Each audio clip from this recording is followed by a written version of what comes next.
Se puede visualizar, ¿verdad? Muy bien. Entonces, aquí lo que les estoy mostrando un poquito es la guía didáctica. Ustedes la guía didáctica ya la tienen en la plataforma, ¿verdad? De hecho, es para que descarguen y para que puedan ir viendo cuáles son los temas o las unidades que vamos desarrollando a lo largo del año. Hasta ahora fuimos desarrollando 3 unidades, ¿sí? Son esas 3 unidades las que van a salir en el examen. Entonces, tenemos como unidad 1, habíamos hecho una introducción primeramente a lo que era ciencia, a lo que era historia, ¿se acuerdan? A las edades de la historia. Y por supuesto después hablamos ya de lo que es civilización egea, ubicación de las islas, civilizaciones cretenso-minoicas, organización política y social, y el arte, comercio y costumbres. Eso era lo que abarcaba la unidad 1. Hablamos y ya era un poquitito más largo nuestra unidad 2, que ustedes hicieron también un trabajo con unidad 2 que pasaron a exponer, a defender ese trabajo, ¿se acuerdan? Del periodo legendario griego. Y habíamos hecho primero toda una introducción, la ubicación geográfica de Grecia, los pueblos primitivos, micenos, pelasgos, helenos, los poemas homéricos, la religión griega y los juegos nacionales. Y habíamos cerrado la unidad 3 que nos llevó más tiempo, creo que nos habrá llevado casi más de un mes porque era de hecho ya bastante larga. Y en eso teníamos los puntos importantes. ¿Cuáles eran los puntos más relevantes? El desarrollo que tenemos de las polis griegas, que nosotros hablamos de 2 polis nada más, Atenas y Esparta, modelos de polis, la colonización mediterránea, y dentro de ello hablamos de las legislaciones, la de Solón, por supuesto, para la parte de Atenas, con su organización social, política y educativa. Tenemos sus reformadores, que también estuvimos explicando en aula, y después tuvimos la legislación de Licurgo, con su organización también social, política y educativa en Esparta. Y para cerrar esta unidad 3, habíamos hablado en la última clase, que fue nuestra clase presencial, las famosas guerras médicas, ¿verdad? Hasta ahí me siguen, ¿verdad?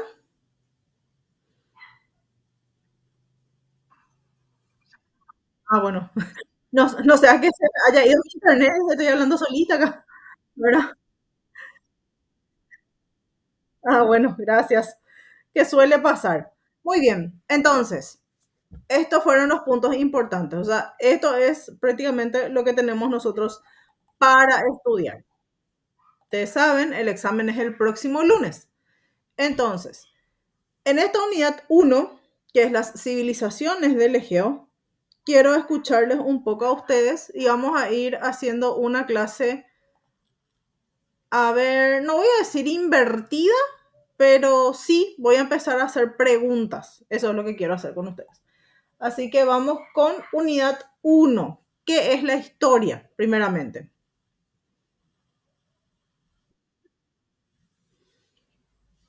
Que hayamos partido de eso.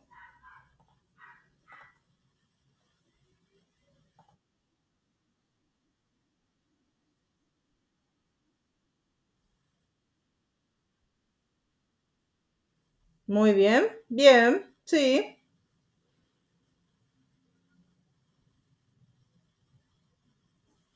¿Qué más podemos agregarle a historia?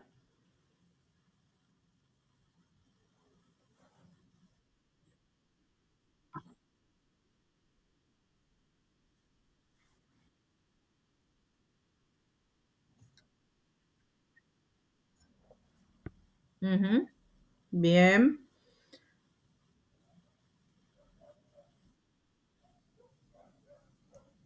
¿Más ideas? También, bien, Fernando. Súper.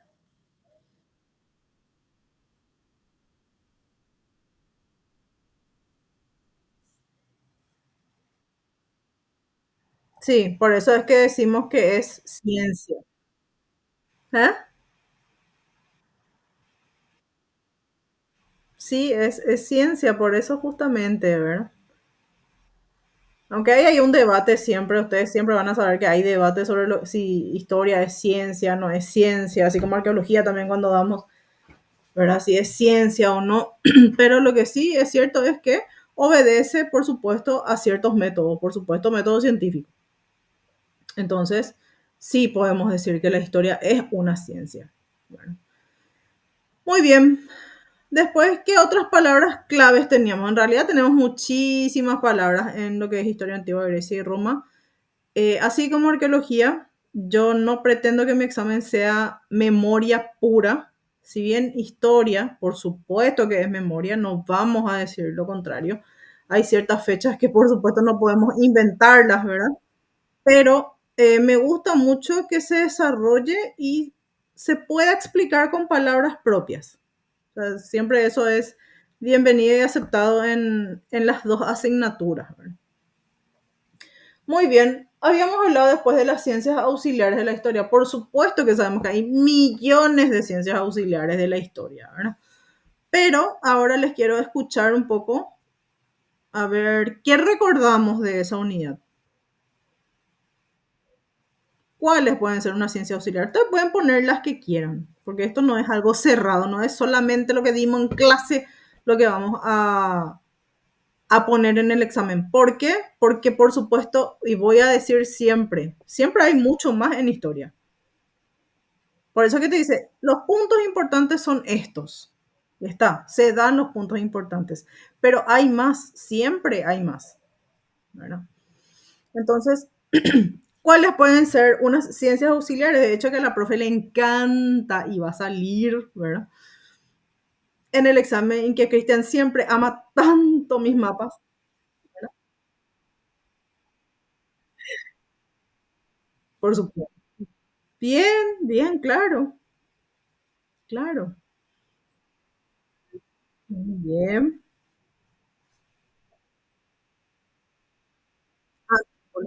Excelente. Antropología, archivística, cronología, claro. Hay muchísimas cosas que nosotros podemos poner como ciencia auxiliar en la historia. La historia puede abarcar prácticamente todo. Le guste a quien le guste, yo siempre digo.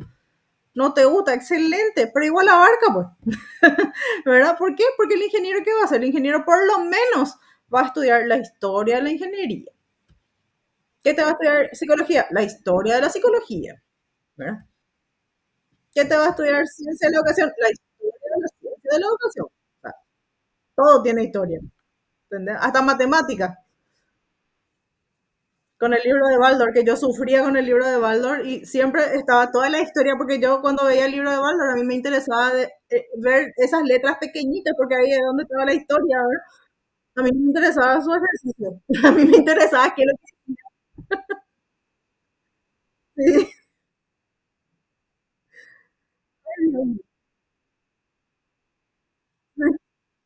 Sí, he sufrido en ciencia de la educación, gente. En historia no sufrí, pero en ciencia de la educación sí, porque dábamos matemática y después estadística aplicada, ¿verdad? No, gracias. Pero bueno, hay que estudiar.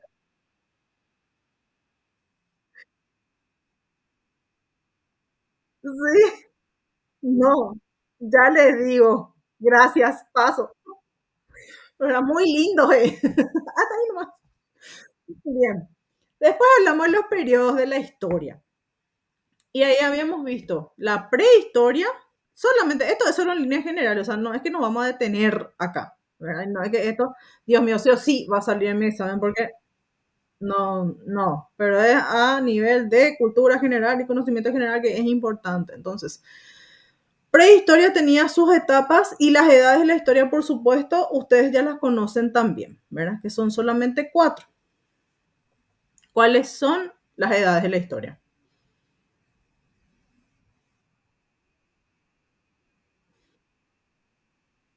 Nosotros iniciamos con la antigua, ¿verdad? Nosotros estamos en antigua. Después media van a dar en segundo año, moderna van a dar en tercer año y contemporánea van a dar en cuarto año. Y la prehistoria, ¿en qué se dividía? Le voy a dar a ver, una pista. Le voy a dar una respuesta. Paleolítico era el primero.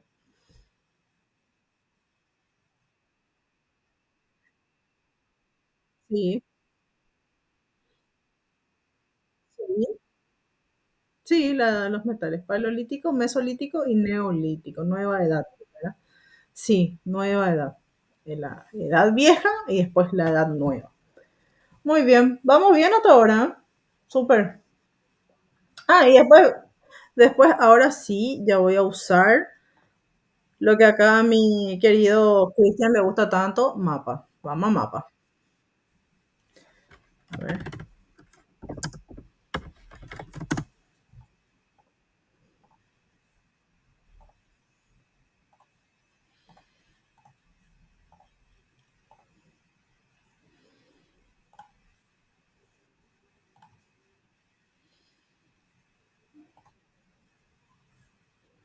por favor, estudien muy bien los mapas. Los PowerPoint ya están todos visibles, están todos a la vista, así que no se preocupen por ello, ¿sí?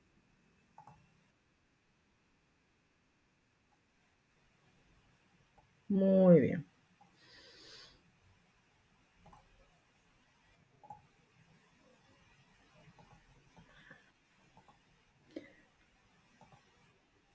Pueden ver, ¿verdad?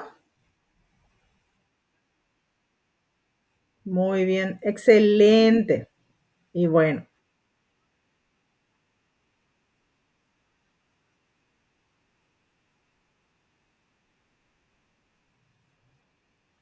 Ah, sí.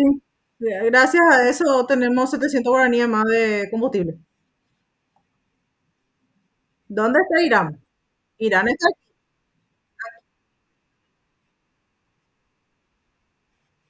Ujú.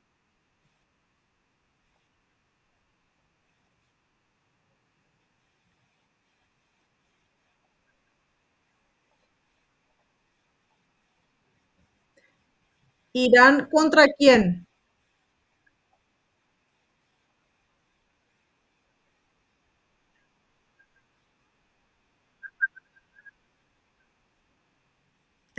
Me encanta ese. Y otros. Me encanta tu respuesta, Fernando. Re sincero. Ay, y bueno, aquí le tenemos a Israel, aquí le tenemos a Irán. ¿Y quién está en el medio acá? Acá, ¿verdad? No es el único, pero igual. Aquí hay de por medio. Sí, también, también. Aquí está Jordania. Sí, muy bien.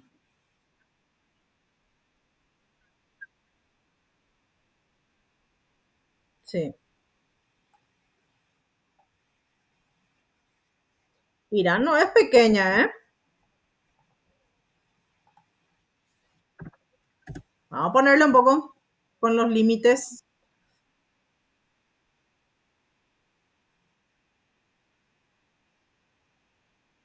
Sí, bastante grande. Pero no me muestra. Pensé que me iba a mostrar los límites, pero no, no me muestra. Ahí más o menos vemos. Más o menos.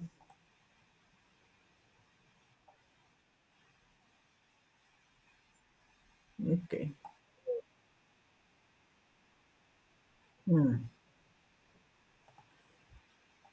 bastante. Muy bien. Vamos a dejarle acá a Irán y a Israel tranquilito y nosotros vamos nomás hacia acá. Por la duda nomás, ¿verdad? No sea que nos miren mal ahora. Muy bien. Pasemos a nuestra primera parte, ¿verdad? Muy bien. ¿Qué es lo que vemos acá?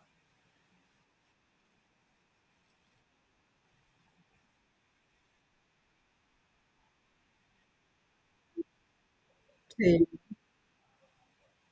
sí.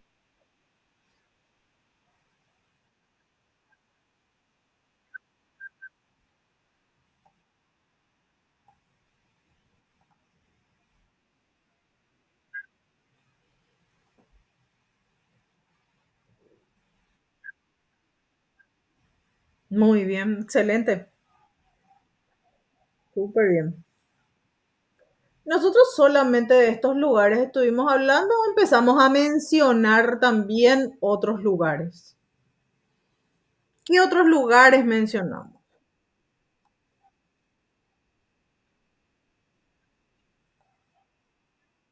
Acá,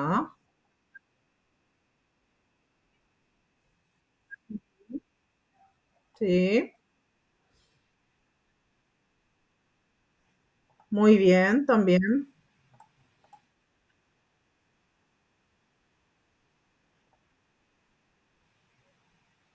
Sí, también, también. Llegamos a mencionar justamente ya en la última parte, nuestra unidad 3. Nuestra unidad 3 ya empezamos. ¿Por qué? Porque ahí fue donde empezamos a trabajar y a hablar más de lo que era la colonización de los griegos. ¿Verdad? Muy bien. Bien, vamos bien. Las Islas Cícladas, ¿saben dónde queda?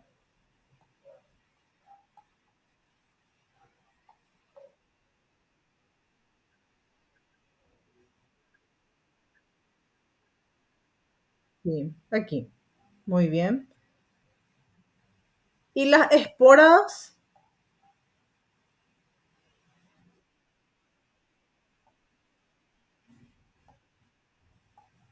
Estas.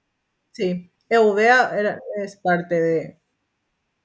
Sí, muy bien. Excelente.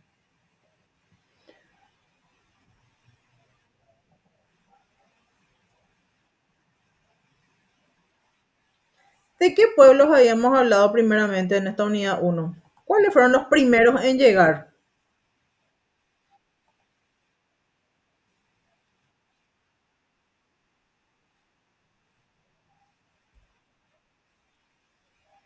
Desde el siglo XV.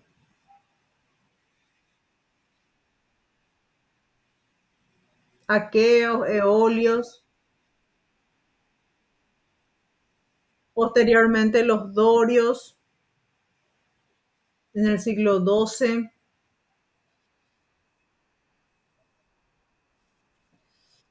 Después teníamos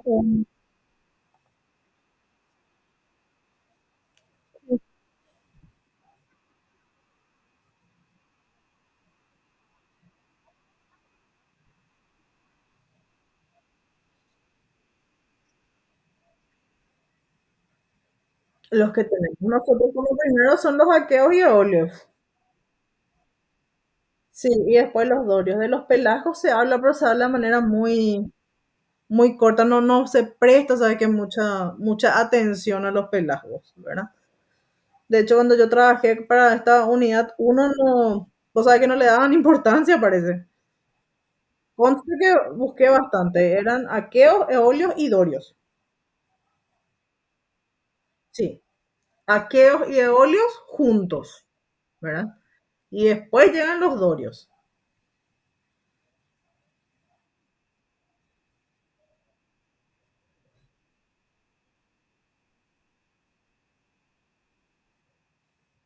Sí, seguro que sí.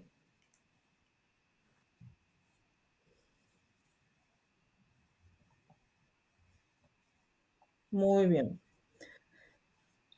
¿Dónde lo teníamos a Gnosos?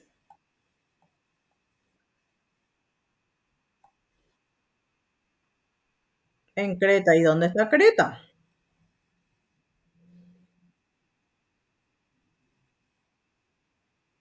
Bien, vamos bien. Sí. Después habíamos hablado de los micenas. Perdón. Sí, sí, sí. Es esa. Muy bien. Esta que está aquí.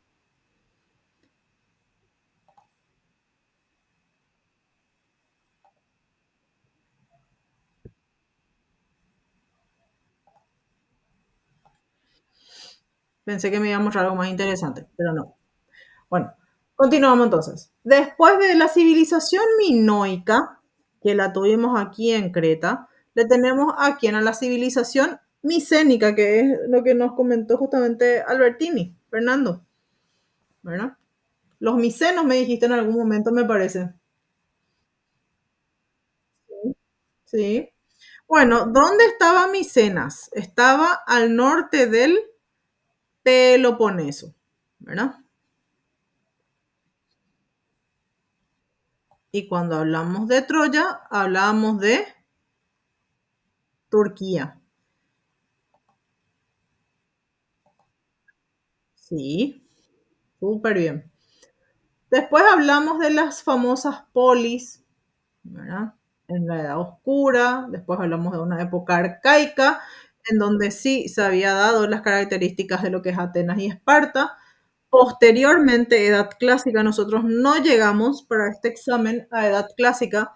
Bien lo podía yo haber ya desarrollado hoy, pero hoy en realidad quiero tomarme el tiempo para hacer una retroalimentación, ¿verdad? Para hacer un repaso de las tres unidades, la unidad uno, la unidad 2 y la unidad 3. Eso vamos a hacer aproximadamente hasta las 7:30, si les parece bien. Después de ese repaso, vamos a tener una pausa de 5 o 10 minutitos, solamente para que tomen agua, hagan alguna cosa y después volvemos para lo que es arqueología. Arqueología también tiene dos vertientes hoy, entonces es proponerles un poco eso. Hoy es repaso, repaso de historia antigua. ¿Está bien?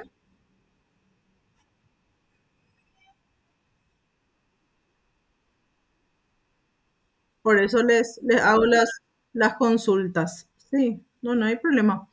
Después de esto, después del 30, el 7 creo que tenemos otra vez clases. Probablemente van a ser luego clases presenciales, el 30 de examen, presencial por supuesto. El 7 sí es clase, también es presencial. Y ahí sí vamos a empezar con unidad 4 ya. Pero por hoy me quiero tomar el tiempo para que se haga una retroalimentación. Es larga. Las tres unidades juntas ya es un poco larga, ¿verdad? Pero como les digo, tienen los materiales, tienen los videos, tienen el desarrollo de clases, tienen las tareas que fueron haciendo, entonces confío en que les va a ir muy bien en el examen.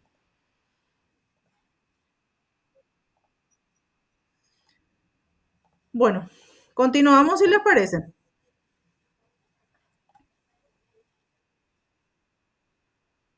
Sí, ¿verdad que sí? Espero que, espero que otorguen entonces, ¿verdad, Fernando? Bien, por eso digo, justamente. Bien, entonces, habíamos hablado nosotros en el PowerPoint que ustedes tienen ya en la plataforma, como les digo, en las tres están visibles y si no está visible, me avisan nada más, pero para mí que sí, porque yo estaba controlando nuestra plataforma hace un ratito. A veces se me pasan las cosas, gente, no es a propósito, es honestamente sin querer, ¿verdad? Entonces, creo que todas están visibles, ¿verdad? Está el PowerPoint de la unidad uno, de la unidad 2 y de la unidad 3. Ahí está. Bien. Bien, después habíamos hablado nosotros en civilización cretenso-minoica, se hizo unas caracterizaciones, ¿verdad? De lo que era de qué año a qué año y qué característica tenía el minoico prepalacial, por ejemplo, con un crecimiento demográfico, el prepalacial segundo, que era ya de la metalurgia, y el prepalacial tercero, que era de influencias egipcias. Después tenemos también el minoico, que es el medio uno, el medio 2, el 3 y el minoico reciente. Posteriormente se habló de lo que es la organización política y social. No sé si me escuchan bien, ¿verdad? Sí, ok, genial. Continuamos entonces. Hablamos de organización política y social. Cuando hablamos de organización política, ¿a qué nos referimos? Esta ya es una pregunta general. Si yo les digo organización política, ¿qué es lo que nos viene a la cabeza? Sí, bien. ¿Quién manda? Muy bien. Sí. ¿Y la social? Sí, ¿quiénes mandaban la forma? Esa es tu organización política. Ujú, muy bien, muy bien. Bueno, Después, ¿qué más? Vamos cerrando nomás ya. Arte, comercio y costumbres, ¿verdad? Y cerramos con características sociales, culturales y económicas de manera muy, muy general, digamos. Con eso dimos por terminado lo que es la unidad uno. Ahora, la unidad 2, ¿de qué trataba? Dijimos nosotros que trataba de un periodo legendario griego. Cuando hablamos de legendario, ¿qué significa?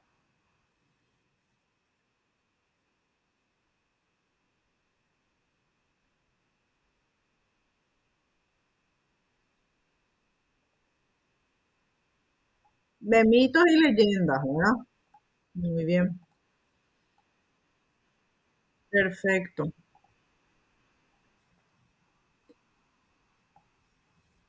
¿Y qué fue lo más importante que vimos en esa unidad 2? Habíamos hablado de lo que es la ubicación geográfica de Grecia, por ejemplo, que ya sabemos dónde está, obviamente, ya vimos nosotros en nuestro mapa, ¿verdad? Hemos explicado que no era solamente una Grecia continental, sino también una insular, también una que era colonizadora con las colonias. También habíamos hablado de los pueblos primitivos. Acá sí nos habíamos tomado el tiempo de definirle un poco a los micenos, a los pelasgos, a los helenos. Y después sí ya se les pide a ustedes de la asignatura un trabajo. ¿De qué trataba ese trabajo? Si se acuerdan.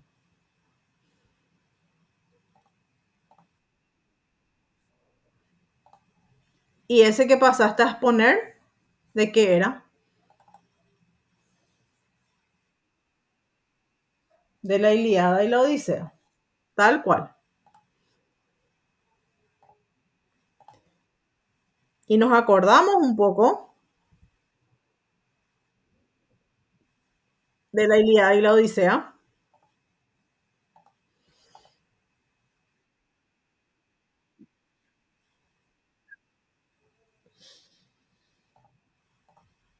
Muy bien.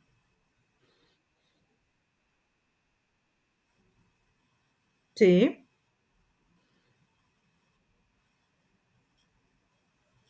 Había personajes importantes. ¿Los personajes eran solamente personas humanas o también dioses? Ujú,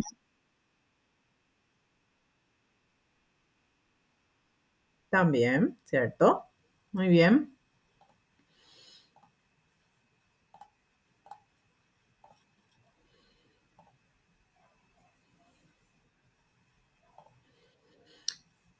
Bien. Entonces vamos a hablar un poquito de esto. Hablamos de los helenos. ¿Verdad? ¿Quiénes eran los helenos?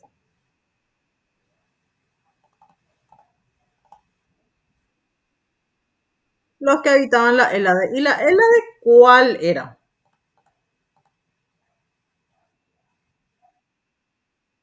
Sí, Grecia continental. Bien. Después se mencionó brevemente a los pelasgos. ¿Por qué? Porque nosotros hicimos hincapié más bien a los micenos o aqueos, ¿verdad? Entonces los pelasgos teníamos solamente una descripción muy breve, ¿verdad? No hablamos tampoco de un lugar, o sea, de un momento en el cual se establecieron. Solamente le dicen que eran originarios de Grecia, vinculados a numerosas regiones, establecidos en muy pocas, y que pasaron a otros territorios que no eran propiamente griegos. ¿Verdad?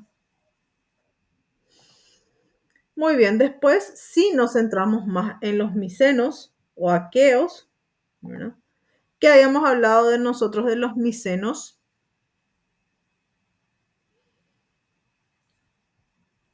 cuando ingresan a Grecia continental en el año 2000 aproximadamente antes de Cristo, ¿verdad? Tenían murallas, ciudades ya amuralladas, excepto una de ellas que era la de Tilos.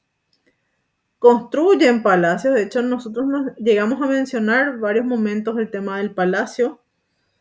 ¿verdad? ¿Y cuál era la organización vinculada al palacio también?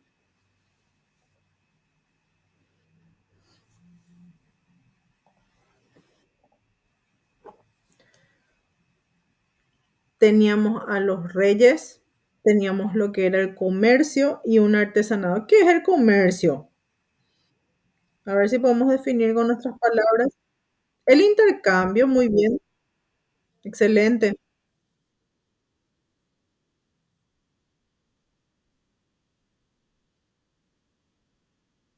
Sí, muy bien.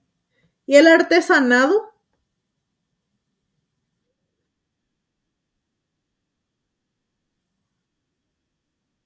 Ujú, muy bien. Sí.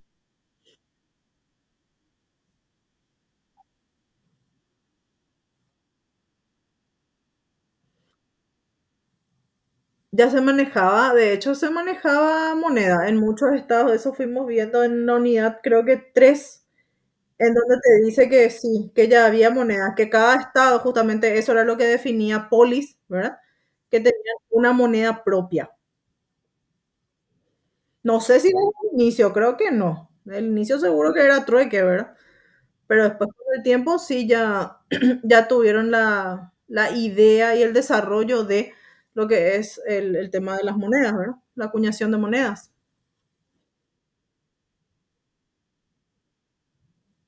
Bien, vamos con la época oscura, ¿verdad? ¿Por qué le teníamos a la época oscura? ¿Ingresan quiénes? Los dorios, ¿verdad? Comienza una edad de hierro, hay una migración griega a Jonia y hacia zonas más deshabitadas. ¿Dónde es Jonia? A ver si tengo un mapa por acá. No, no tengo. No.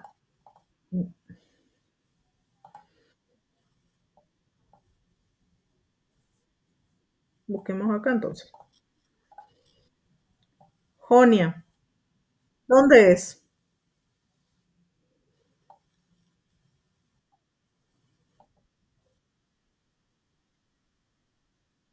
Jonia.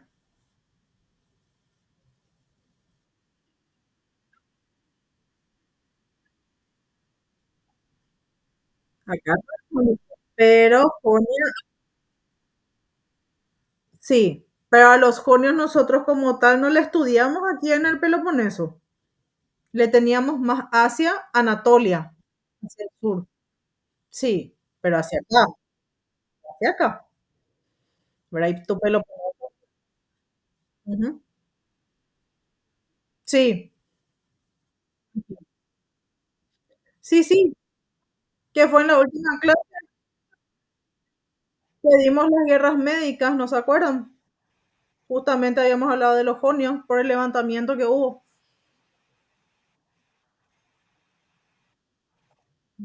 Excelente. Continuamos entonces. Poemas homéricos. Ilíada y Odisea.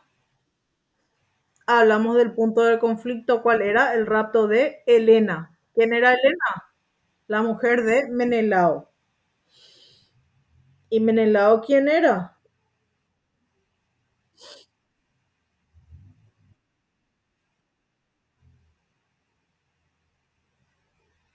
Ujú. Hermano de Agamenón. Pero acá Helena fue raptada por Paris. ¿Y quién es Paris? Hijo del rey de Troya, ¿verdad? ¿Cuál es el punto? Sí, ¿cuál es el punto importante acá? El punto no es el rapto de Helena, el punto es el enojo de él, porque es lo que se habla en casi toda la obra, de Aquiles. Sí, y antes de la muerte de Héctor, en realidad fue justamente a que lo obligaron a entregar a su esclava favorita, que ya sabemos era Seida, ¿verdad? Entonces, como tiene este punto de partida, él se enoja, abandona la comunidad y su forma de vida, dice, hasta la muerte de su amigo Patroclo. Ya sabemos cómo murió su amigo, ¿se acuerdan? Se puso la armadura de él, entonces le confundieron justamente con Aquiles, y ahí es donde le matan.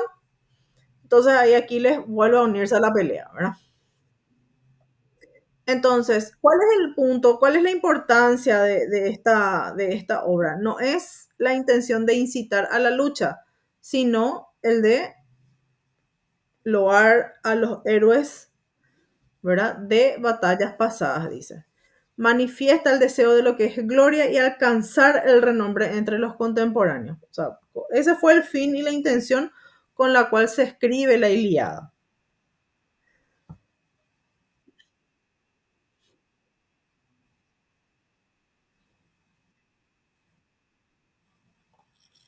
Sí.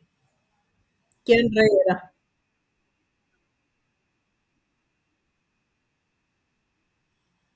Mm, muy interesante.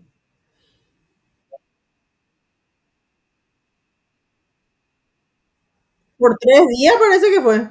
Algo así fue, ¿verdad? O sea, si mal no recuerdo, era porque 3 días le hizo recorrer ahí todo el campamento donde estaban. Bien, continuamos entonces. Muy bien, acá tenemos un punto importante para lo que es la... No sé si, no te entiendo. No sé si alguien quiso hablar.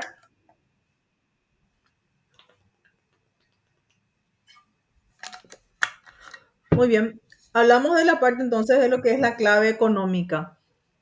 ¿Cuál es la clave económica y por qué esta importancia? ¿Por qué se trata? ¿Por qué se habla de esto? Justamente, ¿qué es? Es el último puerto, te dice, antes del acceso al Mar de Mármara. La economía es importante para un pueblo,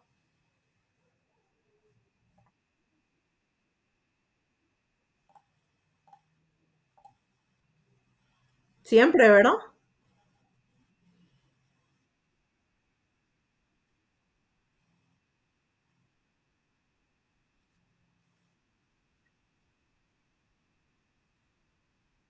Todo, todo te mueve la economía. Siempre yo digo, ¿verdad? Pues la gente te dice, por amor a la ciencia, te dice, por amor a tal cosa. No, ¿qué amor? Está bien que te guste, genial. Pero si no te pagan, vas a estar ahí, pregunto.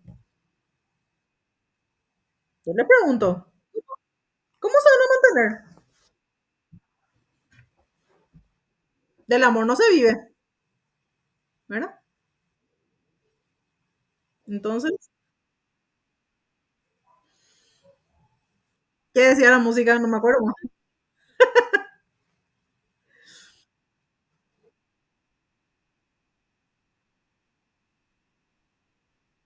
No se puede vivir del amor y sí, ¿verdad? Ya sé que sueno demasiado fría, pero es que es la realidad. Señores flamantes profesionales, usted le dice, bueno, Fernando, vos sos un economista, ¿qué tal si te vas a mi empresa y trabajas para mí? Genial. ¿Cuánto me va a pagar? Es sencillo, ¿verdad? No te dice, no te voy a pagar nada. Me imagino la sonrisa, la carcajada que va a soltar y dale, ¿verdad? Nos vemos. Entonces es eso. Por eso la importancia de la economía. Trabajamos, sí, en cada unidad, en casi cada unidad vamos a hacer mención a lo que es economía. ¿Por qué? Porque es lo que mueve desde antes y hasta ahora al mundo.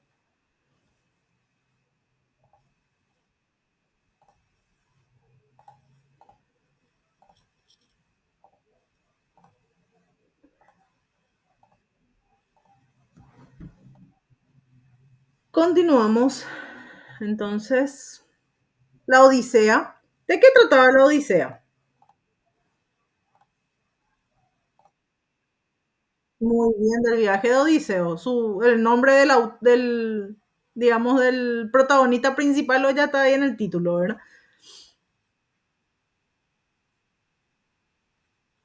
A su amada Itaca, ¿verdad? Esos lugares que se fueron mencionando tanto en la Ilíada como en la Odisea, ¿existían o no? Sí. La pasada vi ahí en Instagram, porque yo tengo Instagram. Con inteligencia artificial, pues ahora se hacen muchas cosas interesantes, ¿verdad? Entonces, me llamó mucho la atención y quería compartir con ustedes. Voy a compartir, de hecho, cuando termine el examen y todo, ¿verdad? Va a pasar todo eso.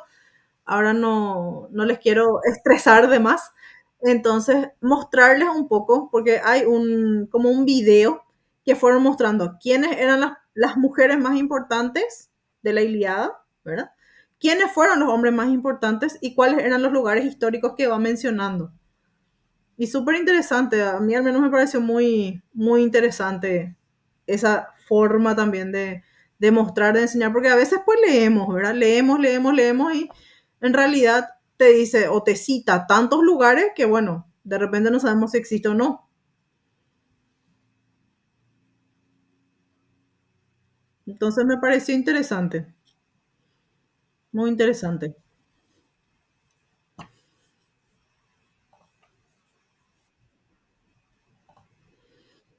Bien.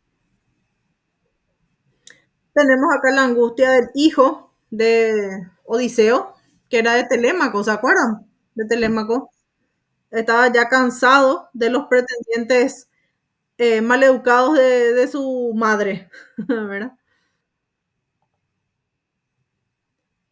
Entonces, esto habla de una manera retrospectiva de Odisea, de su regreso desde Troya. Termina con la vuelta a Ítaca. Ya sabemos nosotros que el único que le reconoció quién fue, el perro, el perrito, el amigo fiel del hombre, ¿verdad? Entonces, Firulais, sí. Entonces esta odisea o esta narración ya no está dirigida, dice, a una nobleza militar. O sea, la idea acá ya no es loar héroes, sino ¿qué pasa? Había ya una aristocracia, un grupo de personas interesadas en leer emociones más fuertes. Creo que no. No. Gracias. Igor, ya me conoces. Muchas gracias. Sí, gracias. Bien, entonces, ¿qué tenemos? Las virtudes, dice, las virtudes arcaicas y perdurables que ensalza la Ilíada junto con la Odisea. Y que por supuesto los dos fueron textos educadores. Eso también ya trabajamos en algún momento, no sé si se acuerdan, que fue leída, y tanto en esta unidad 2 creo que en la unidad 3 también aparece, que eran leídas continuamente por los hijos de, por supuesto, de la nobleza, ¿verdad? Y sabían de memoria las estrofas. Bien.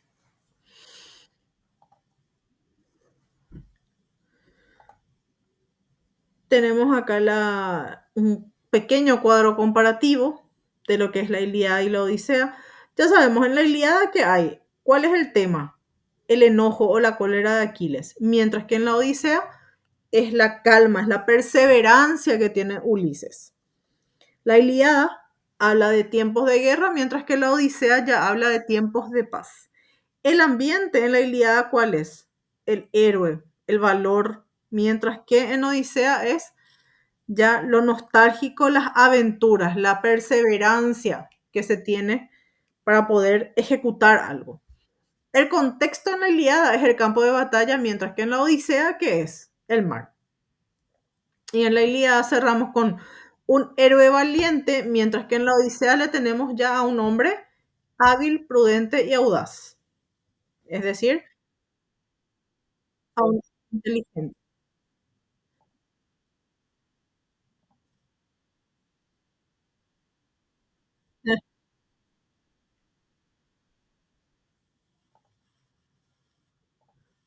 Y sí, Zeus no precisamente es uno de los dioses que más me gustan, ¿verdad? ¿Qué vamos a hacer?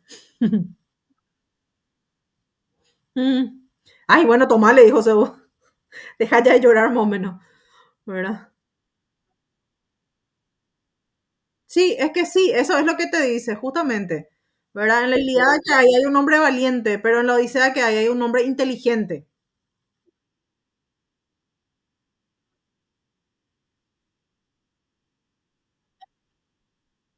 Sí, sí,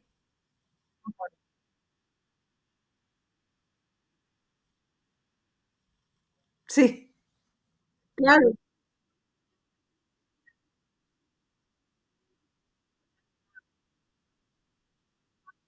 nadie, claro, claro,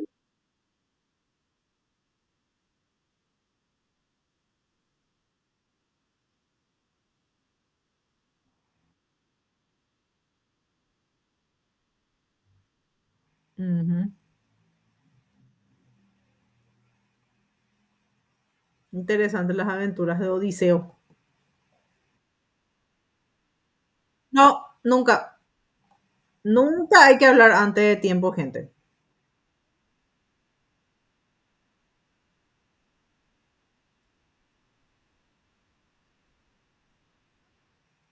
Y sí.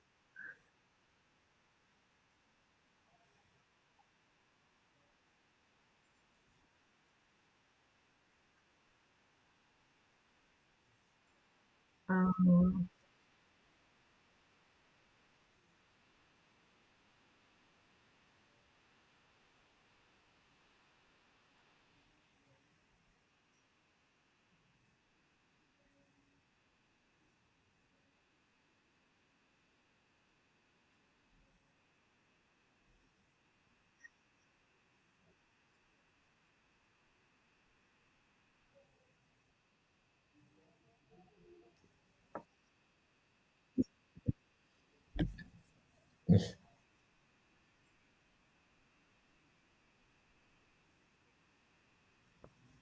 claro.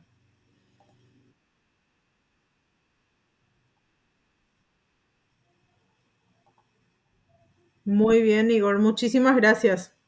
Interesante tu aporte.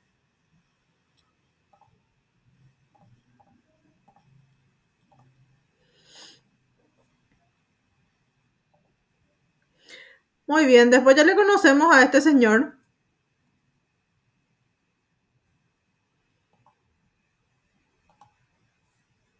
¿Se acuerdan de él?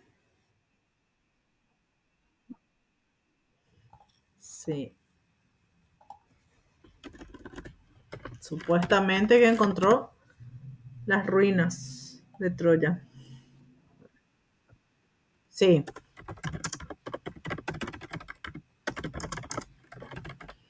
de Troya y de Micenas.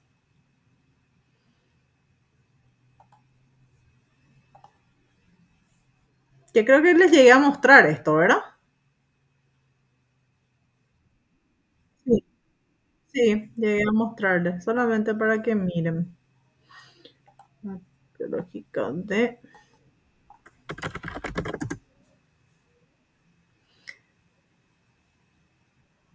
¿Cómo va de la manito? Arqueología con historia antigua, ¿eh?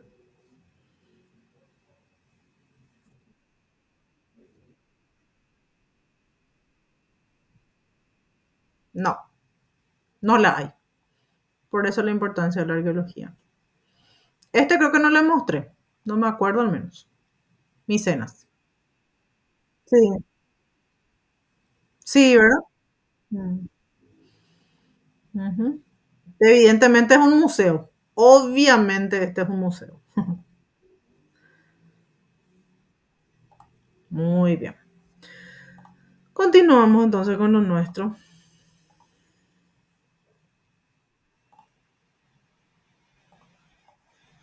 Sí, ahí está. Museo Arqueológico de Micenas. Muy bien. Después hablamos ya en la última parte de lo que es la religión griega, ¿verdad? ¿Quiénes eran las diosas estónicas? Acá ya les dice. Las estónicas habla de las diosas pertenecientes a la tierra. Los aqueos que hacen introducir el panteón indoeuropeo patriarcal. Muy bien. ¿Qué era la prótesis? La prótesis era una exposición pública del cuerpo de un fallecido antes de un funeral. ¿Esto les resulta familiar?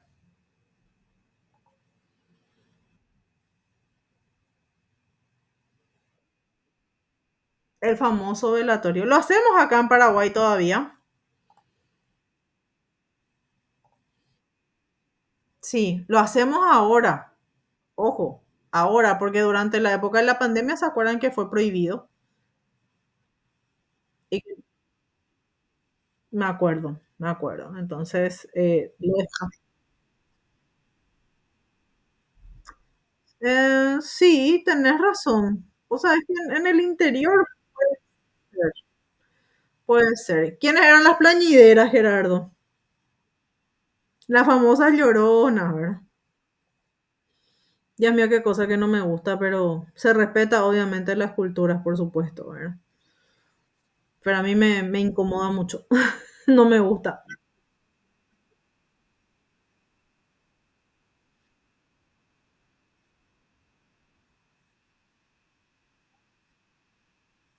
Pero hacia los gritos, porque las plañideras son las lloronas, Cristian. Las lloronas no es que viene y te llora así en silencio. Hace un escándalo así.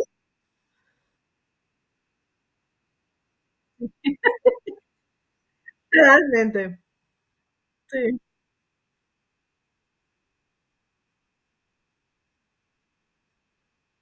sí. Mm, sí, así mismo. Muy bien. Y después hablamos de la ecpora, ecfora, que es el acto del rito funerario en donde al tercer día, después de la muerte, se traslada desde la casa en una procesión funeraria el cuerpo del fallecido. ¿Esto también les parece familiar?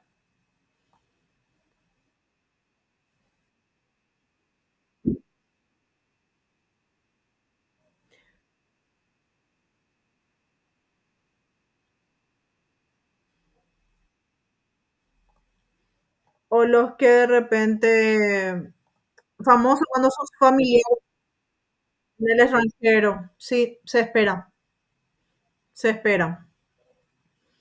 Te digo yo porque me tocó muy de cerca hace unos años justamente esto y se tuvo que esperar a que una persona llegue de otro país para poder enterrarle a alguien, ¿verdad? Entonces sí, se espera.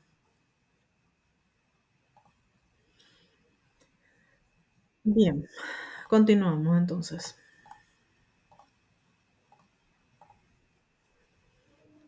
Bueno, Zeus, le tenemos acá a Zeus, le tenemos a los ritos, los dioses del Olimpo, que ustedes ya le conocen a unos cuantos de los dioses, ¿verdad? Sí. ¿Eh? Sus cuates ya. Muy bien. Sí, le tenemos a Hera, le tenemos a Zeus. ¿Hera quién era? La esposa de... Sí, de Zeus. La que vivía amargada. Vivía amargada porque Zeus, ya es chupé. Diga, llamémosle así. Pícaro.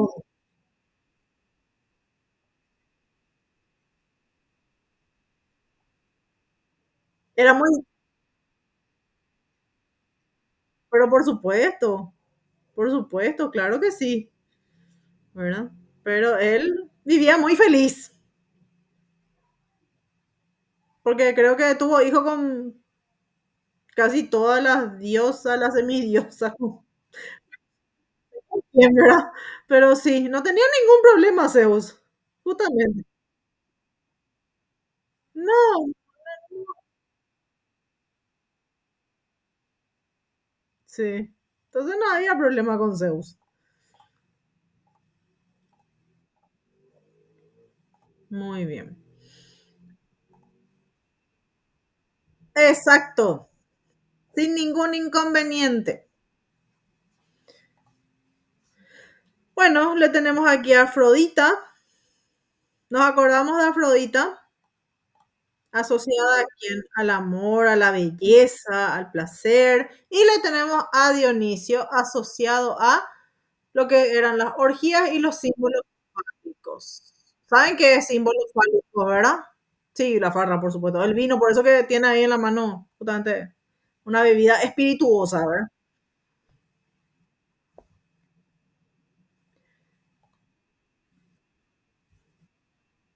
Sí, excelente.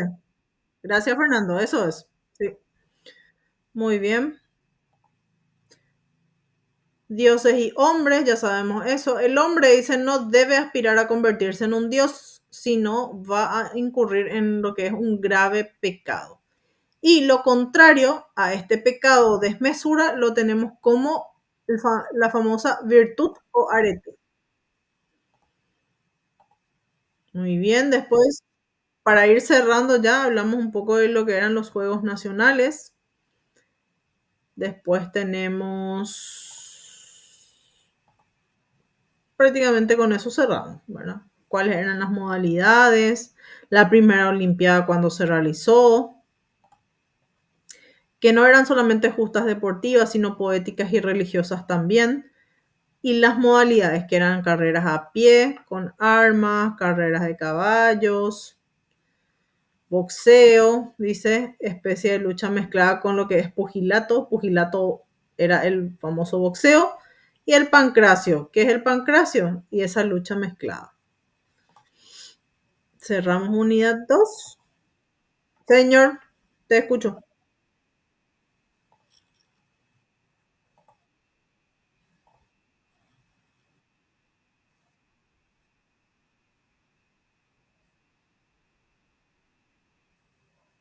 Sí, sí, eso dicen que sí se suspendía. Ellos, sí, para ellos era súper importante esto, sus Juegos Olímpicos. Sí, increíble, ¿verdad? Increíble. Vamos a hacer las Olimpiadas y después nos peleamos otra vez. Interesante. Ujú. Bien, sí. Ahora les pido un minutito, vengo enseguidita, ¿sí? Voy a dejar en silencio mi micrófono. Un minutito nomás les pido. Y a la vuelta hacemos unidad 3.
Ya volví. ¿Están por ahí? Vamos a continuar. Dale, genial. ¿Por qué esa duda, Igor? Sí, dudando. Ah, y ustedes dos son los que me responden, Igor y Cristian. Creo que me respondió también. Bien, muy bien. Muchas gracias. Fernando también siempre me responde. Continuamos entonces rapidito. Unidad 3. Aquí. Vamos a ver, vamos a tratar de hacer un resumen. Pues tenemos 20 minutitos para este cierre. Entonces, en esta unidad 3 habíamos hecho un desarrollo de casi un mes de clases con lo que era periodo arcaico, ¿verdad? Entonces, ¿cuáles eran los puntos importantes en este periodo arcaico? El desarrollo de lo que eran las polis griegas, Atenas y Esparta, la legislación de Solón, los reformadores de las leyes de Solón, que Solón, cuando hablamos de Solón, por supuesto tenemos que acordarnos que es de organización social, política y educativa de Atenas. Mientras que Licurgo habla de una organización social, política y educativa de Esparta, ¿sí? Y lo cerramos con lo que eran las guerras médicas. Bien. Iniciamos con lo que es el desarrollo de las polis. Hablamos de una estructura urbana que fue iniciándose entre los siglos 8 y 7, les dice, antes de Cristo.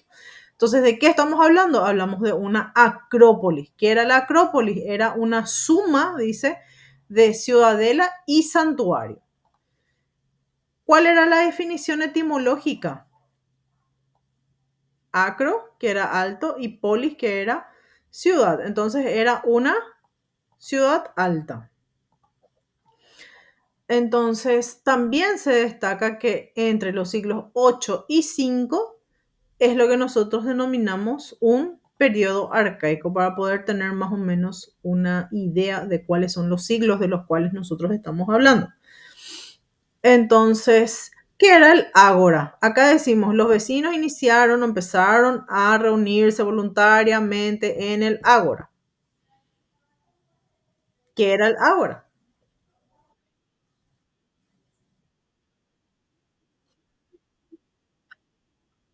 Muy bien, muchas gracias, Fernando. Entonces, tenemos estas polis, ¿verdad? Que dice desde un punto de vista estructural, giraba en torno a un centro político. Ese centro importante, no se olviden nunca, político y social, era el famoso Asti. Y alrededor del Asti, ¿qué teníamos? La famosa Jora, Cora, Chora, como ustedes quieran escribir. No hay problema con eso. ¿Sí? Bien. Después hablamos de lo que era el mercado, que inicialmente era una parte del templo, pero por supuesto que después empezaron a tener, como empezaron a tener tanta autonomía, se empiezan también un poco a exigir que los plebeyos tengan un lugar propio para poder disponer de estos cambios. Y el Asti, entonces, decimos, es un lugar donde se hacían los cultos, tenía esa vida, o sea, esa parte social y económica, y alrededor estaban las zonas de campos y de aldea, que también siempre es importante y siempre se aclara que no es que era como, digamos, el lugar más pobre, sino que es un complemento, es una extensión nomás del Asti. Bien, te escucho. Acá.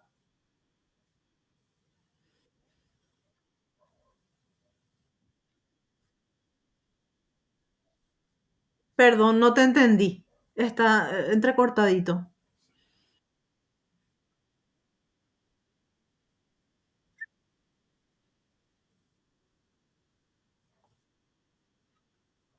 Acrópolis.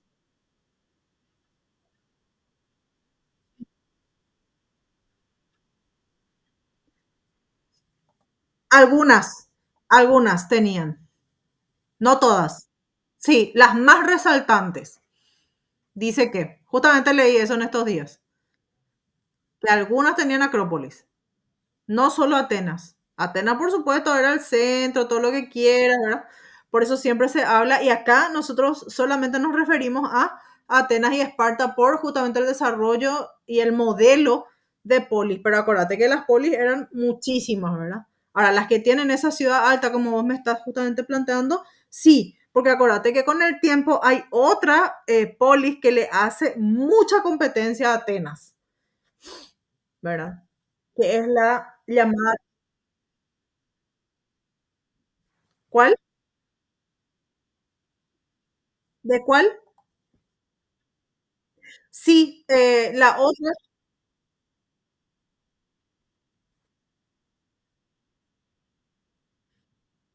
sí, sí, ¿sabes por qué también eso? ¿Sabes por qué también en parte? Y ahí vamos a la parte un poco de lo que es arqueología y lo que es el tema de las visitas de las personas, de lo que es el turismo. ¿Por qué se mantiene? Claro, te estoy hablando de ahora, ¿verdad? Se la mantiene, ¿por qué? Porque justamente recibe mucha gente que la visita. Entonces, por eso se mantiene.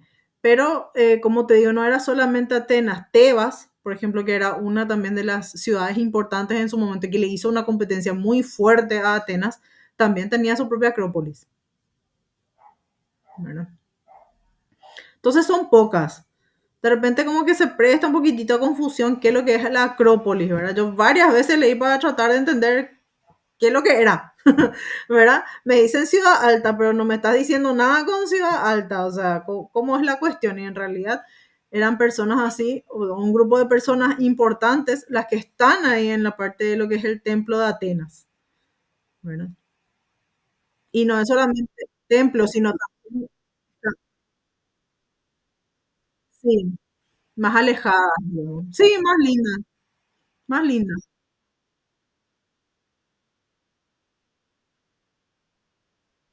o menos. Sí, pero había un grupo de personas viviendo también ahí, eso sí, es importante destacar. Bien. A ver, continuamos aquí. Bien, ya sabemos también que hay variedad de actividades humanas en esta parte de lo que es polis. ¿Qué tenemos? Tenemos un desarrollo de política, por eso que decimos que los vecinos empiezan a unirse, ¿verdad? En lo que son las plazas. Entonces, esa es una cuestión política. Hablamos de comercio, que es el intercambio, hablamos un poco de lo que es la agricultura, porque la gente se iba para vender sus productos, hablamos de la liturgia, que esto es algo que siempre tenía que ver con lo que es cuestión religión, y hablamos de enseñanza, porque ¿quiénes eran los que iban enseñando por allí? Aparte de los filósofos, por supuesto. Sí, bien, de tenés a los pedagogos, entonces hablamos de enseñanza también allí. Tenemos que solamente se pertenece por linaje, por una descendencia a lo que es la tribu, ¿verdad? Por ello, el problema que tiene siempre el Estado griego. ¿Cuál es el conflicto que tiene? Sus ciudadanos por un lado y los extranjeros, y por el otro lado le tenemos a los esclavos. Entonces, estos esclavos son los que nunca fueron asimilados por la ciudadanía. Pero acá ya te aclara, durante la era clásica te dice, nosotros en qué era estamos acá, arcaica, ¿verdad? No llegamos a la clásica. ¿Se acuerdan que yo les dije que esta cuestión de ciudadanía inicia con quién? ¿Quién? Nuestro máximo representante de la era clásica, ¿quién fue? Pericles, muy bien. Entonces, hablamos de que al inicio teníamos estos jefes de guerra, constituían el consejo, presidían el culto de las divinidades. Por supuesto que esto cansa con el tiempo, ¿verdad? Hay muchos problemas con esto. ¿Por qué? Porque esta nobleza, al tener el poder, también quiere eliminar al otro poder. ¿Cuál es el otro poder? Un rey, ¿sí? El rey. Entonces, había una rivalidad por el ejercicio de poder.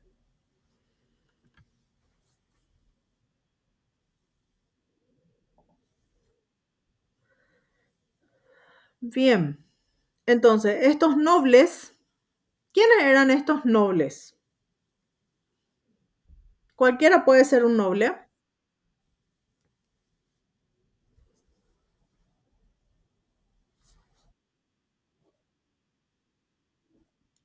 o por herencia, hereditario, ¿verdad?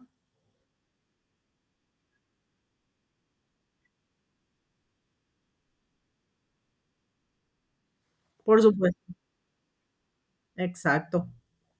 Entonces, estos nobles, por supuesto que van a rechazar, sí, pero por supuesto que le van a rechazar, ¿no les parece? Por supuesto que le van a rechazar a cualquiera que quiera ejercer un dominio. Claro,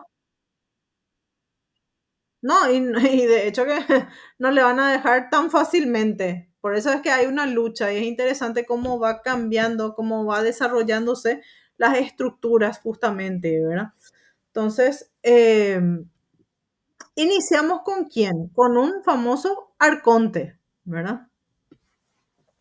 Entonces, este arconte al inicio generalmente era de 6 meses, por eso es que dice, de a poco se va convirtiendo en anual y anual ya era mucho para ellos, ¿verdad?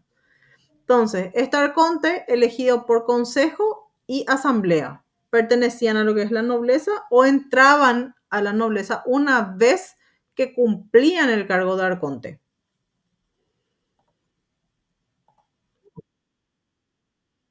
Le- sí, señor, le habilitaba, por eso te dice, una vez cumplido el cargo.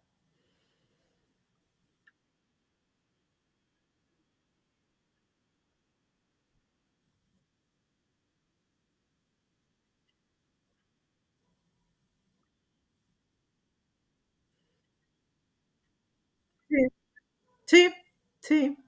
Era la máxima autoridad, pues. De rey, de tener rey, pasamos a tener arcontes, ¿sí?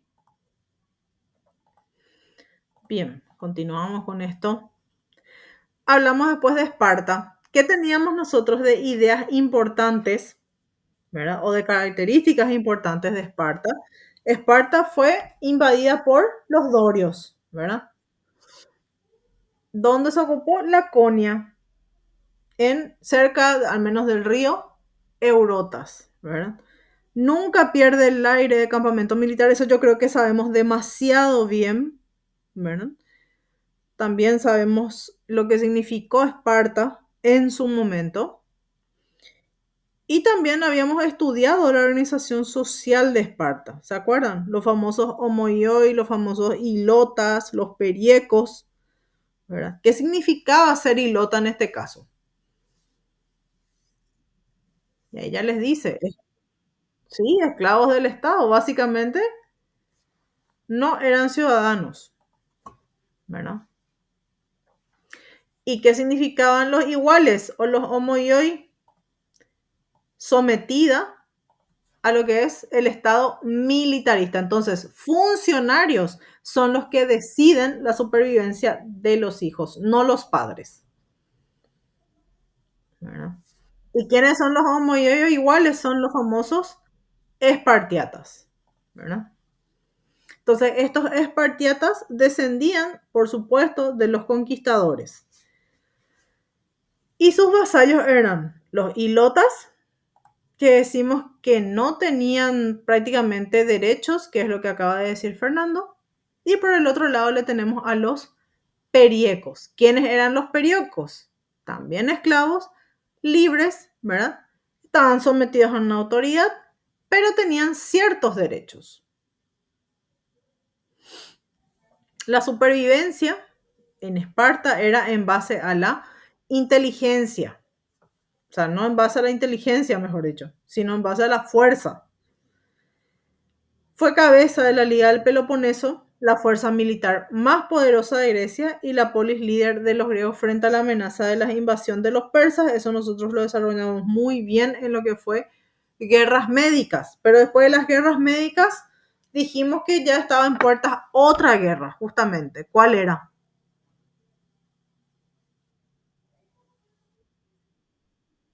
La del Peloponeso. Sí, bueno, bien. Hablamos también en esta unidad de lo que fue un poco la colonización mediterránea. Y para esta colonización vamos a este mapa. ¿Qué es lo que podemos interpretar por este mapa?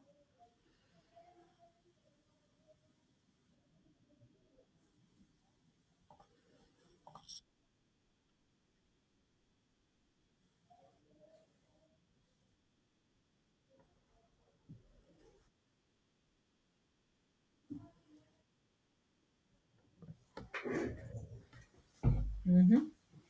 Bien.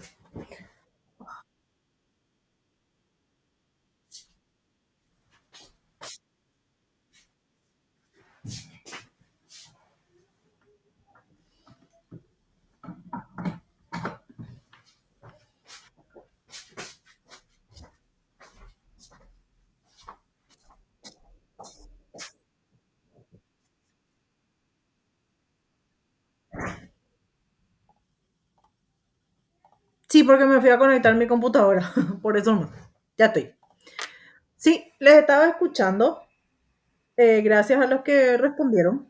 Bueno, sí, hay una colonización aquí, fueron, digamos, moviéndose.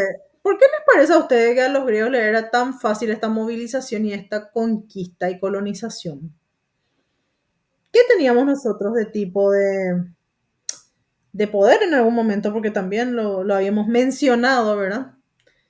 En alguna de las clases. Por supuesto. Muchas gracias. La famosa talasocracia. Sí. Sí, querían conquistar, uno de ustedes me dijo, y sí, cierto, efectivamente querían conquistar África, pero no podían hacerlo. ¿Por qué? ¿Qué les impedía a los griegos conquistar África?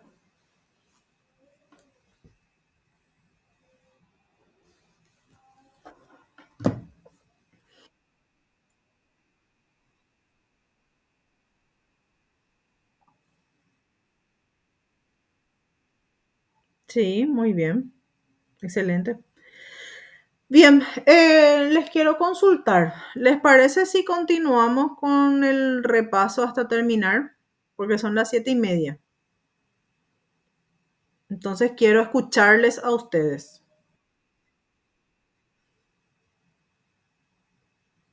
Gracias, Cristian. Gracias, José.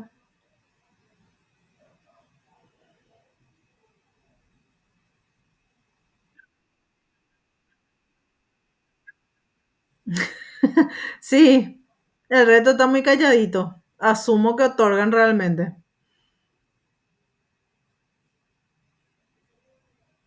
Aunque bueno, capaz alguno que otro está en su trabajo y no puede hablar, ¿verdad? En todo caso, puede escribir.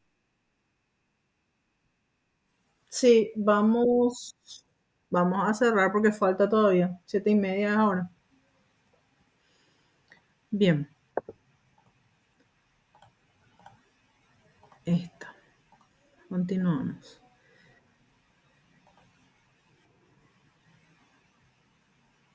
Aquí fuimos explicando, ¿verdad? Esto ya es a manera de solamente citar, porque ya se explicó en clase más de una vez, ¿verdad? Cómo fueron de todas, en realidad, ¿verdad? De las Galias, de Egipto, del Mar Negro, de Marsella, de Ampurias. Sí, por supuesto, ¿verdad? Bueno, ya saben ustedes el amor que tiene la profesora por sus mapas, sus mapas, miles de mapas, pero bueno, ¿qué vamos a hacer? Yo quiero, y voy a siempre insistir en esto, yo no quiero dar por asumido que ustedes ya lo saben. Si lo saben, excelente, genial, les felicito, ¿verdad?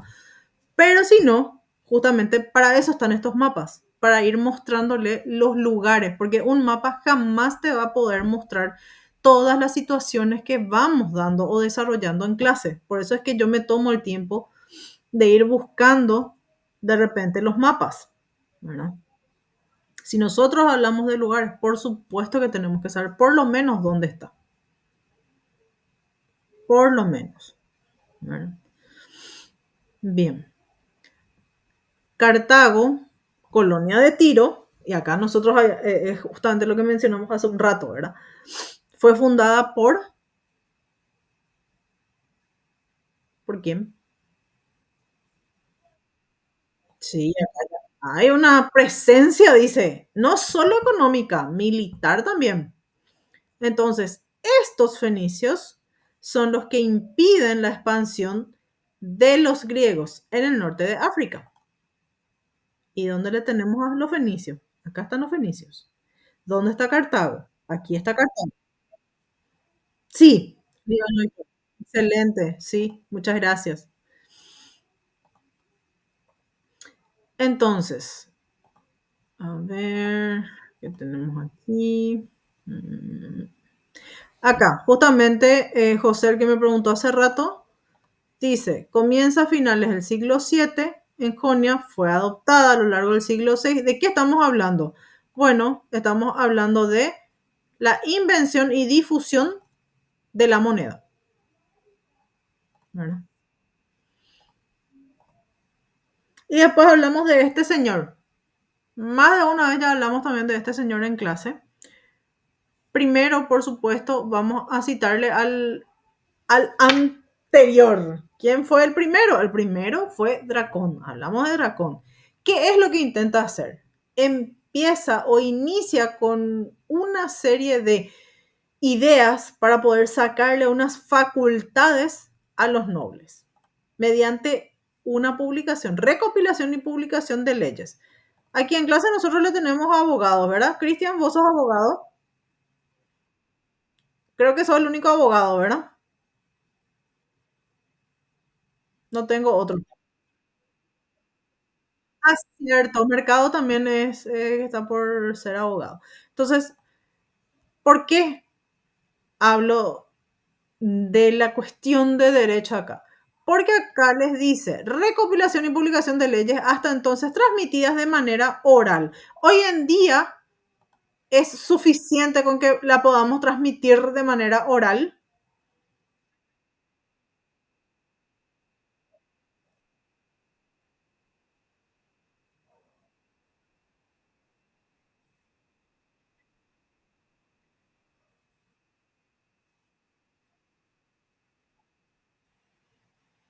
Ujú,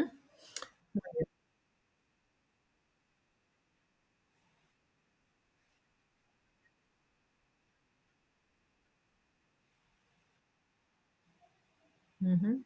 Muy bien. Muchas gracias, Cristian, por la explicación. Entonces, como por supuesto, dice, no pudo estabilizar a Atenas con esta recopilación y publicación de leyes, Atenas estuvo al borde de una guerra civil. Después de Dracón viene Solón. Solón es investido como arconte. Aproximadamente nomás vamos poniendo los años, porque por supuesto de un texto a otro varían los años, no todos están de acuerdo con los mismos años. Entonces, aproximado, claro, aproximado damos un margen de error de 1 o 2 años, un poquito más capaz. Entonces, ¿cuál es la intención? La intención es poner fin a la estasis. ¿Qué es la estasis?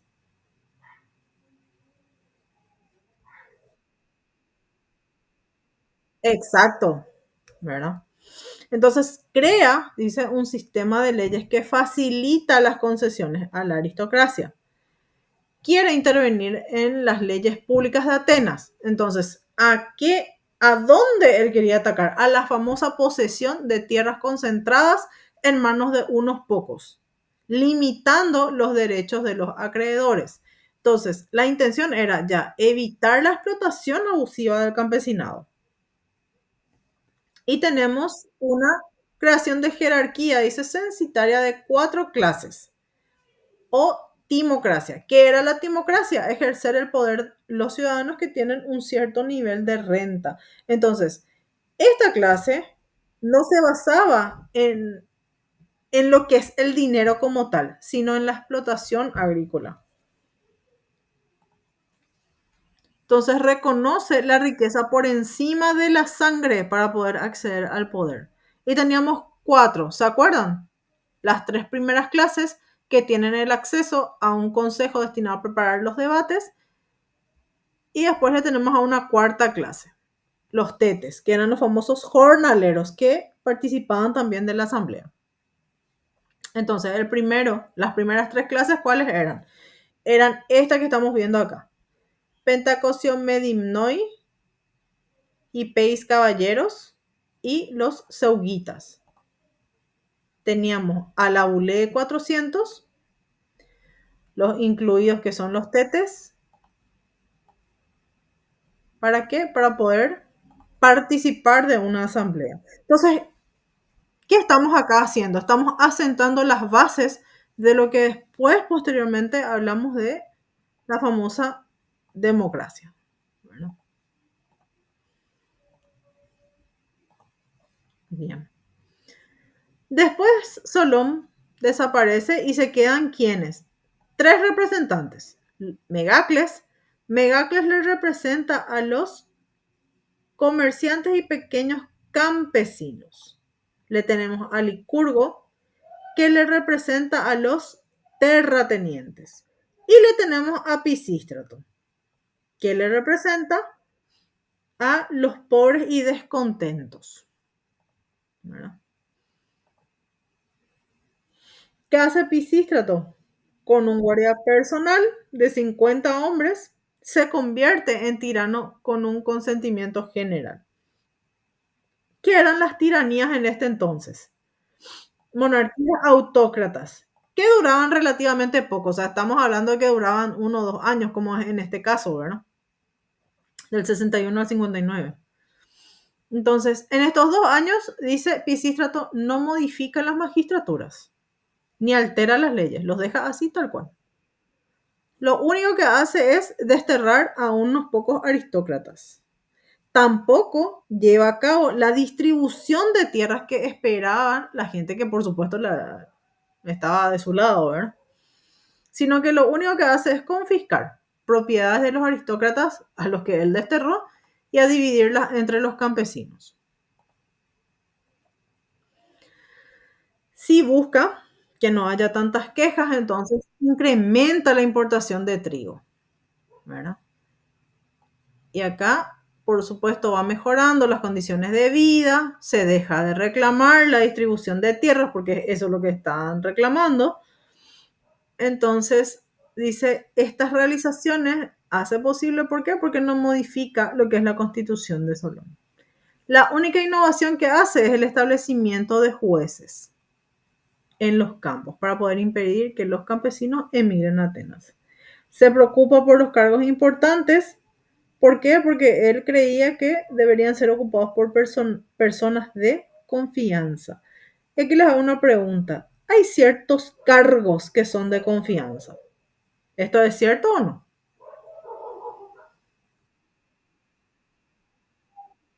Cierto.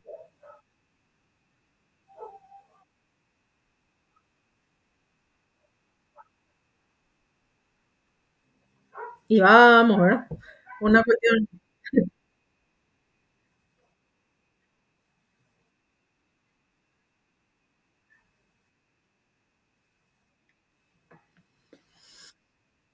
sí, así es.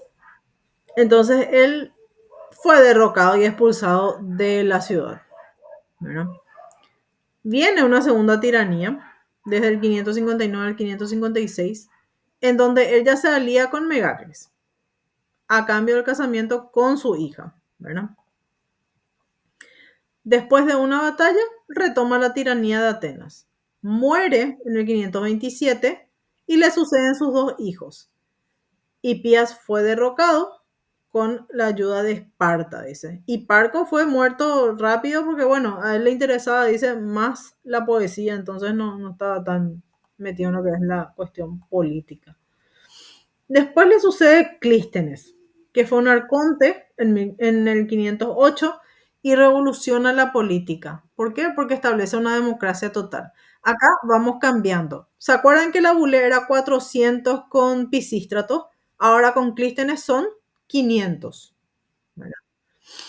Entonces, suprime las clases, las 4 clases que teníamos, y divide él al pueblo en 10 distritos o demos. Divide también el Ática en 3 regiones. ¿Cuáles son las regiones? Costa, ciudad e interior. Cada región tenía 10 departamentos a los que denominó tritias.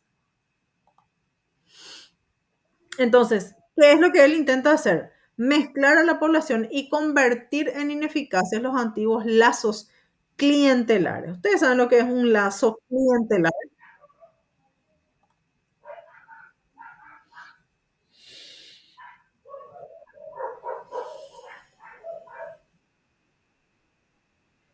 Sí, el que debía favores. Exactamente. Gracias. Muy bien. Entonces, cada una de estas 10 tribus que tenía sumaba una tritia de la costa se llamaba Paralia, la del interior era Mesogea y la de la ciudad era el famoso Asti, ¿verdad? La unidad básica entonces teníamos como constituida por el demo o la aldea. Se atribuye también la creación de un mecanismo de control denominado ostracismo. Nosotros ya sabemos qué significa ostracismo.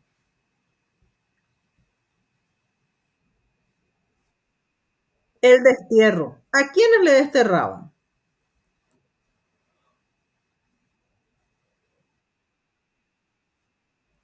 Eso pensamos, ¿verdad? Pues en realidad puede ser a cualquiera, seguro que alguien hablaba mal del otro, no le caía bien. Entonces, dice que había un protocolo muy estricto. El ostracón, que era un trozo de cerámica de una vasija rota, se escribía el nombre de la persona a ser expulsada y esta persona no perdía, dice, sus derechos ni sus bienes en 10 años. Bueno, en realidad, y algo así, pero quiero ver si es que realmente en 10 años no se tocaban sus bienes. No sé. Bueno,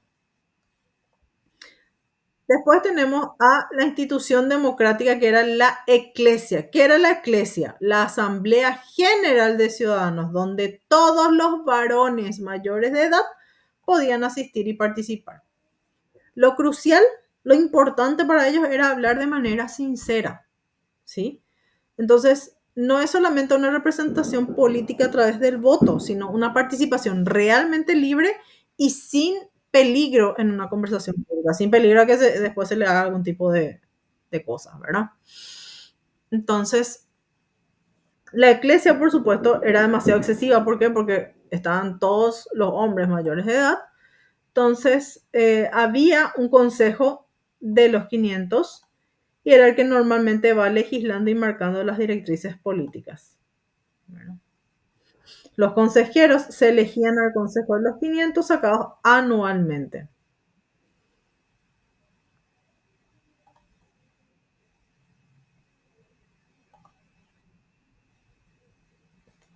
Continuamos.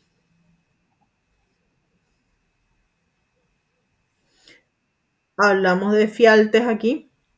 Miembro del Areópago, aprovechó una circunstancia para aprobar una ley. ¿De qué trataba esa ley? Trasladaba a las instituciones democráticas, tanto Consejo como Asamblea, funciones que retenía el Areópago, dice. Bueno, con el fin de distribuir el poder entre ciudadanos, se preveían que los cargos públicos fuesen repartidos echándose a la suerte. Esa es la distinción que se hace con lo que es votación. Bueno, a través de esta lotería, cualquier ciudadano alcanzaba un puesto de responsabilidad y el privilegio o los artificios políticos eran así eliminados en parte. Pero este honor era un solo día y una sola vez en la vida.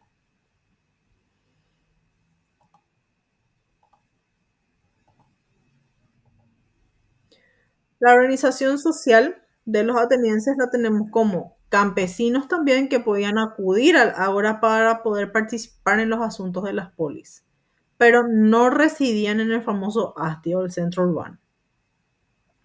La cuestión educativa también la habíamos visto, la enseñanza primaria, ¿verdad? De 7 a 16 años, iban a la escuela acompañados de un pedagogo, mm, una persona que conduce al niño, eso es pedagogo. Por eso que hasta hace no mucho tiempo la carrera de ciencias de la educación se llamaba pedagogía, ¿verdad? Hoy en día ya cambió el nombre porque por supuesto la definición no va con lo que es la carrera de educación. Bien, entonces, ¿quién era el pedagogo? Un esclavo de confianza que vigilaba y cuidaba al niño fuera de la casa. Teníamos una escuela infantil, teníamos un maestro de gramática. ¿Le suena esta palabra? Además de matemática y escritura, ¿verdad? Estudiaban a los poetas, incluyendo lecciones morales. Después habíamos hablado de los sofistas. Ya sabemos quiénes fueron los sofistas, ¿verdad? personas que conocían demasiado, pero el problema es que tuvieron ciertas diferencias con los filósofos, ¿por qué?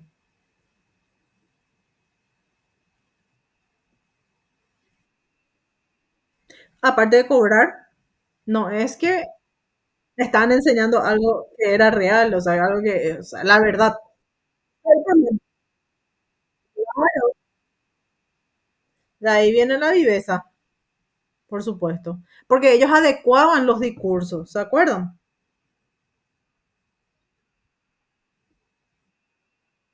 Sí, entonces eso es lo que de repente les molestaba a los filósofos.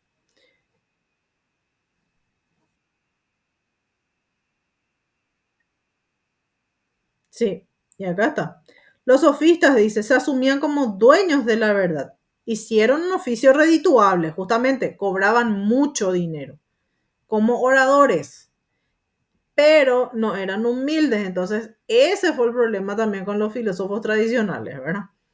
Sino que a los filósofos no es tanto el tema de la humildad, sino la manipulación de la verdad es lo que molestaba. Muy bien.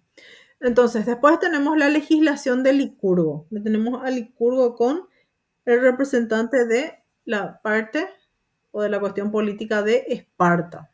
Bueno, muy bien.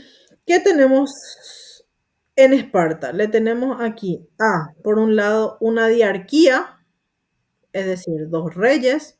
Le tenemos a una jerusía o jerusia, consejo de ancianos. Y le tenemos a los éforos. ¿Quiénes eran los éforos? Cinco magistrados. Le tenemos a los espartiatas, ¿verdad? O los homoioi. Le tenemos a los periecos y le tenemos a los hilotas.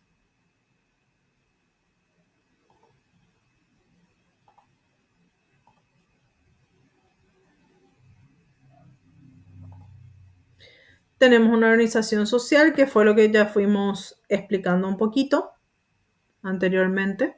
Bueno, 9000 homoioi o espartiatas tenían ellos. Bueno, mientras que tenían unos 150.000 hilotas y unos 40.000 periecos, es decir, un 10% eran los espartiatas. Y un 90% eran sus esclavos, ya sean periecos o hilotas. Teníamos la organización educativa de ellos. ¿Perdón?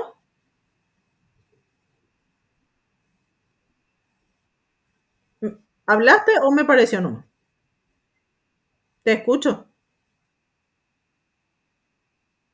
Ah, perdón. 5%. Gracias por la corrección. Ujú. Y tenés 150. Ujú. Bien. Después tenemos la organización educativa.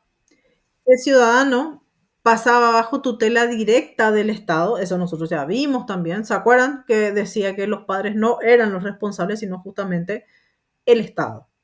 Bueno, entonces, de los 7 años, ellos ya recibían una educación destinada a lo que es resistencia física, coraje, obediencia a las leyes, jefes militares y magistrados.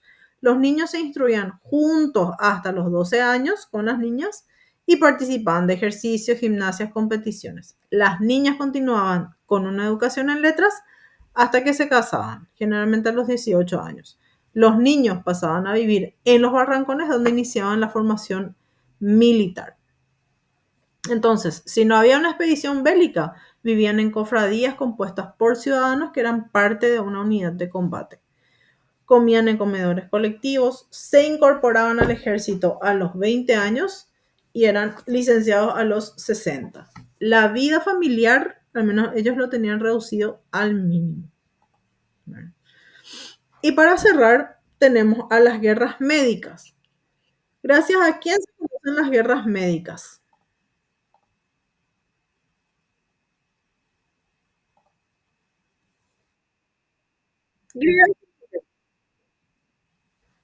Este no es Homero, ¿cómo se llama? Ahí sí, exacto. Gracias a Heródoto, ¿verdad? Heródoto escribe luego sobre estas guerras. Entonces, aparte de historiador y geógrafo, pues, se lo considera como padre de la historia, ¿verdad? O padre de la historiografía también. Relata o compone un relato razonado y estructurado, ¿verdad? Inicia con el año 559. Tenemos, ¿qué cosa? Le tenemos a Ciro II el Grande, que asume el trono e instaura y funda lo que es el imperio aqueménida, el imperio persa, venciendo a Astiages, que es el último rey medo. En el 546, el imperio se había expandido tan rápidamente hasta controlar ciertas ciudades griegas de la costa de Asia Menor. Y en el 521 asciende Darío I al trono, cruza Europa, subyugando ya a Tracia, Macedonia y a las islas de Lemnos e Imbros, con una flota detenida en Naxos. Nosotros ya vimos todo eso. ¿Se acuerdan?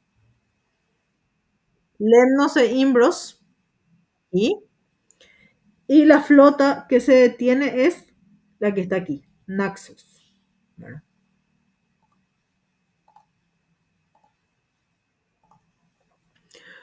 hay un resentimiento, por supuesto, por parte de los jonios, porque Darío I inicia las conquistas en sus territorios, como en Egipto, en Bizancio y en Síbaris. Aristágoras, que era un tirano de Mileto, moviliza a las ciudades jonias contra el imperio persa, pide ayuda a las metrópolis de Élade y solamente Atenas envía a 20 barcos y Eretria, que era la capital de las islas de Eubea, acuden a su ayuda. Los persas sofocan la rebelión y conquistan las ciudades jonias, arrasando por supuesto con Mileto, ¿verdad? La mayor parte muere en combate y los supervivientes son lo que en esa época era lo más común, lo más normal, era esclavizarlos y deportarlos, por supuesto, a diferentes lugares. En este caso, fueron deportados a Mesopotamia. La flota persa en el 490 conquista las islas Cícladas. Las Cícladas fue lo que vimos al inicio en nuestra unidad 1, ¿verdad? Y Aubea con Eretria. Eretria, que era su principal ciudad, en represalia a su intervención en la revuelta que tenían con Jonia. Posteriormente, desembarcan en el Ática, en lo que es la parte de Maratón, separada de Atenas, ¿verdad? Y fueron guiados por Hipías. ¿Les suena Hipías a ustedes?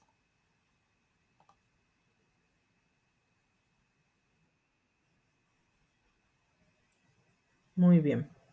Entonces, aquí aparece quién? Aparece Milciades también, un general que conduce a los atenienses a la batalla. Exhorta a los atenienses a hacerle frente. Refuerza, dice, los flancos, que eran los flancos, los laterales del ejército. Atrae a los mejores combatientes persas al centro y entonces envolvieron a los persas. Se le derrota a los persas. Por supuesto, se dirigen a sus barcos los persas y un gran número de ellos fueron masacrados. Fueron derrotados en Maratón y marca el final de la primera invasión persa de Grecia. Las fuerzas, por supuesto, de Persa regresan a Asia. Posteriormente, sí,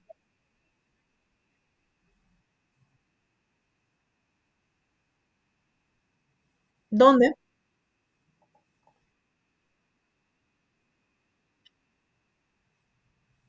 No sé dónde puse eso. ¿En este? Ah, ok. Sí, habré puesto mal nomás, perdón. Por tropas. Ujú. Pero habré escrito mal, honestamente. Bueno, bien.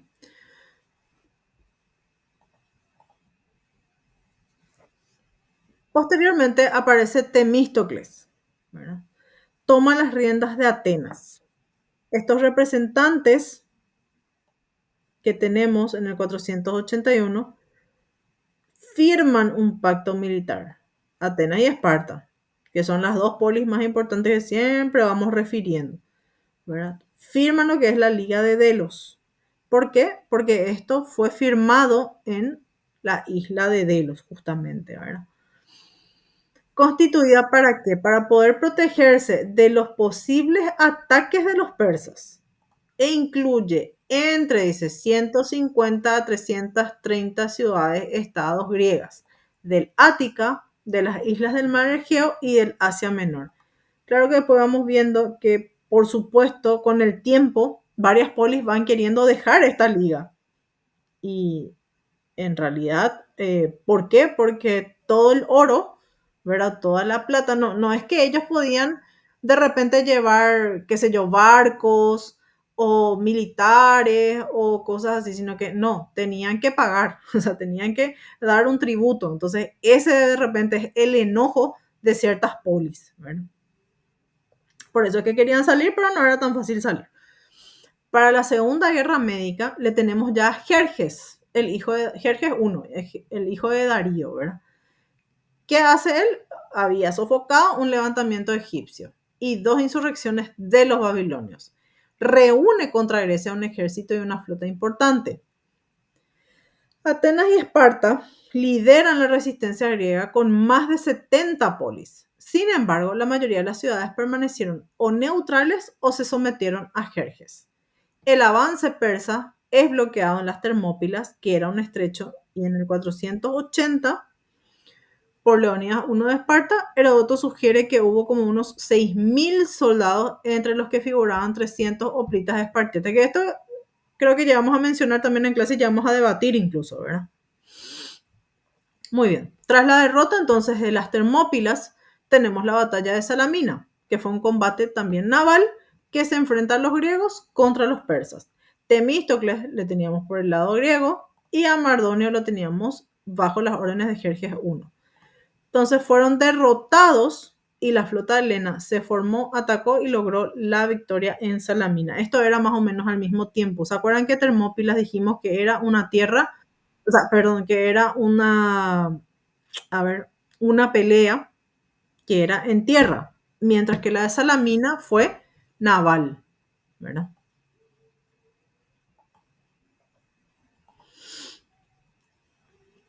Y casi ya en la última parte tenemos lo que es la batalla de Platea, la última batalla terrestre que tienen en el 479, en donde se enfrentan Pausanias, que es un rey espartano, contra los persas, ¿verdad? Que fue liderado por Mardonio.